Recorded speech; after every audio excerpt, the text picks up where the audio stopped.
Hello friends, আসসালামু আলাইকুম।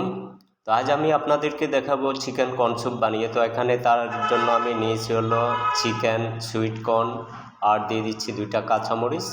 এখন ফুটন্ত পানিতে দিয়ে এগুলো একটু বয়েল করে নিব।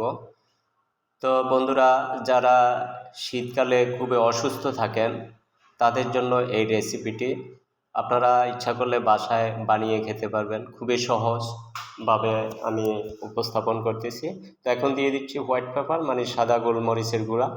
তো এখন দিয়ে দিব হলো সল্ট দেওয়ার পরে এখন দিয়ে দিচ্ছি সুগার দেওয়ার পরে এখন দিয়ে দিব চিকেন পাউডার দিয়ে দিলাম। তো দিয়ে আমি এগুলোকে একটু মিক্স করে নিচ্ছি। তো এখানে আমি কর্নফ্লাওয়ার পানিতে গুলিয়ে রেখেছিলাম একটি কাপের মধ্যে। তো